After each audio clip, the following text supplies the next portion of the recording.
अब देखो यार, अगर तुम लोग सीएम पंक के फैन हो तो ये वीडियो तुम्हारे लिए होने वाले गए, क्योंकि गाइस सीएम पंक के फ्लॉप होने को लेकर अंडरटेकर का काफी बड़ा स्टेटमेंट आ रहा है। डब्ल्यूडब्ल्यूई का एक लेजेंडरी सुपरस्टार रॉयल रंबल के ऊपर पॉसिबली रिटर्न करने वाला है। जिला फातू के डब्ल्यूडब्ल्यूई में डेब्यू को लेकर लेटेस्ट अपडेट सामने आ चुकी है। तो गाइस वहीं डब्ल्यूडब्ल्यूई पर ट्रिश स्टेटस के इन रिंग रिटर्न को लेकर ट्रिश स्टेटस का काफी बड़ा बयान आ चुका है। तो गाइस चलिए बिना किसी देरी के शुरू करते हैं इस वीडियो को, और सबसे पहले बात करेंगे जिला फातू की। गाइस यहां पर ये बात तो मैं आपको ऑलरेडी बता चुका हूं, डब्ल्यूडब्ल्यूई में ब्लड लाइन की स्टोरी लाइन के अंदर तमा तोंगा, तोंगा लुआ और जेकब फातू के डेब्यू करने के बाद तमा तोंगा के यंगर ब्रदर हिको लियो जल्द ही टीवी के ऊपर ब्लड लाइन को ज्वाइन करेंगे। बट हिको लियो के अलावा एक और जो नाम लगातार ब्लड लाइन में आने को लेकर चल रहा है वो हॉल ऑफ फेमर उमागा के बेटे जिला फातू गए। बट गाइस क्योंकि जिला फातू अब भी यहाँ पर इंडी रेसलिंग के ऊपर कम्पीट करते गए, तो गाइस इसीलिए इस चीज को लेकर काफी कंफ्यूजन था कि जिला फातू डब्ल्यूडब्ल्यूई पर आएंगे या नहीं।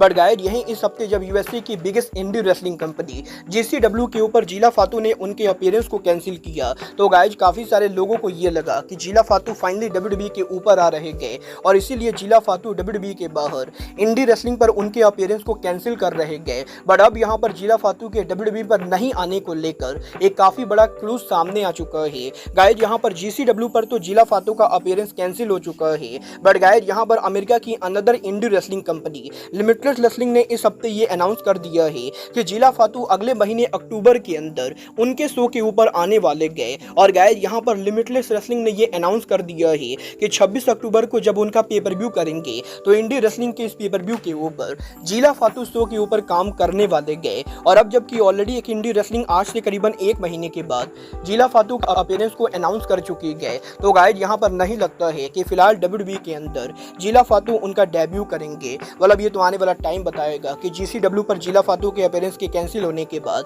क्या वो यहाँ पर इंडी रेसलिंग पर लिमिटलेस रेसलिंग के ऊपर भी उनके अपीयरेंस को कैंसिल करके डब्ल्यूडब्ल्यूई के ऊपर आते गए, या वो यहाँ पर डब्ल्यूडब्ल्यूई कंपनी के अंदर कुछ टाइम के बाद आते गए। बट गाइस जहाँ तक बात रही डब्ल्यूडब्ल्यूई पर आने की, तो गाइस यहीं अब डब्ल्यूडब्ल्यूई के another legendary superstar Matt Morgan के डब्ल्यूडब्ल्यूई पर रिटर्न होने को लेकर मैट मॉर्गन का काफी बड़ा स्टेटमेंट आ रहा है। गाइस यहाँ पर इस हफ्ते मैट मॉर्गन के लेटेस्ट इंटरव्यू के ऊपर जब मैट मॉर्गन से ये पूछा गया कि क्या वो कभी डब्ल्यूडब्ल्यूई के अंदर दोबारा उनका इन रिंग रिटर्न करेंगे, तो मैट मॉर्गन का ये कहना है कि डब्ल्यूडब्ल्यूई के अंदर उनका दोबारा रिटर्न होकर रिंग में फुल टाइम कंपीट करने का कोई भी प्लान नहीं गए, क्योंकि वो यहाँ पर रेसलिंग से रिटायर हो चुके गए और वो यहाँ पर रेसलिंग बिजनेस के बाहर पॉलिटिक्स के अंदर उनका करियर आजमा रहे गए। बट अगर यहाँ पर डब्ल्यूडब्ल्यूई के अंदर मैट मॉर्गन को वन टाइम अपीयरेंस के लिए बुलाया जाता है तो वो डेफिनेटली यहाँ पर अगले साल रॉयल रंबल के ऊपर डब्ल्यूडब्ल्यूई के रॉयल रंबल में एंटर करना चाहेंगे। और अगर यहाँ पर डब्ल्यूडब्ल्यूई कंपनी मैट मॉर्गन को वन टाइम अपीयरेंस का ऑफर देती गए, तब यहाँ पर मैट मॉर्गन उनके रिटर्न के बारे में सोच सकते गए। और देखना दिलचस्प होने वाला है कि अगले साल रॉयल रंबल के ऊपर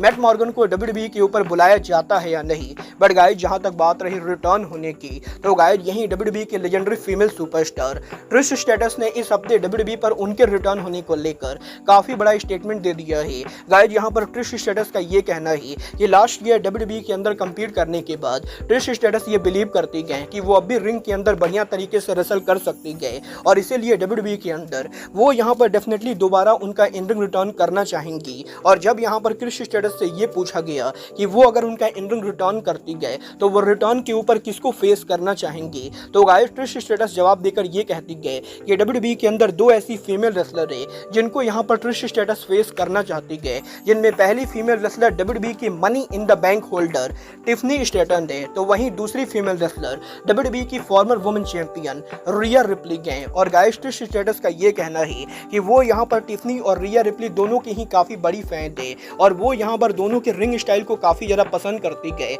और इसीलिए वो यहाँ पर डब्ल्यूडब्ल्यूई के ऊपर अगर यहाँ पर फ्यूचर में इन रिंग रिटर्न करते गए तो वो डब्ल्यूडब्ल्यूई के अंदर पॉसिबली यहाँ पर टिफनी और रिया रिप्ली को फेस करेंगी। वाला आप यहाँ पर ट्रिश स्टेटस वर्सेस रिया रिप्ली या ट्रिश स्टेटस वर्सेस टिफनी का मैच देखना चाहते हो या नहीं, आप लोग मुझे कमेंट करके बताएंगे। बट गाइस चलिए फिलहाल आगे बढ़ते और बात करते हैं आर्न एंडरसन के डब्ल्यूडब्ल्यूई पर रिटर्न होने की। गाइस यहाँ पर ये बात तो हम सभी लोगों को मालूम है, कोडी रोड्स जब एईडब्ल्यू के अंदर काम करते थे उस समय आर्न एंडरसन ऑन स्क्रीन के ऊपर कोडी रोड्स के मैनेजर हुआ करते थे, और इसके बाद फाइनली यहाँ पर इस साल डब्ल्यूडब्ल्यूई के समर स्लैम के ऊपर आर्न एंडरसन हमें यहाँ पर डब्ल्यूडब्ल्यूई के टेलीविजन पर कोडी के साथ देखने को मिले थे। बट गाइस यहीं समर स्लैम के बाद आर्न एंडरसन के डब्ल्यूडब्ल्यूई के टीवी पर दोबारा अपीयर ना होने के बाद अब इस हफ्ते आर्न एंडरसन ने उनके के लेटेस्ट इंटरव्यू के अंदर डब्ल्यूडब्ल्यूई के ऊपर उनके रिटर्न को लेकर बात की, जहां पर आर्न एंडरसन का ये कहना है कि वो 100% डब्ल्यूडब्ल्यूई पर रिटर्न होकर कोडी रोड्स के साथ दोबारा से ऑन स्क्रीन के ऊपर काम करना चाहेंगे। But guys earn Anderson WWE के अंदर सिर्फ इसी शर्त पर रिटर्न करेंगे कि डब्ल्यूडब्ल्यूई कंपनी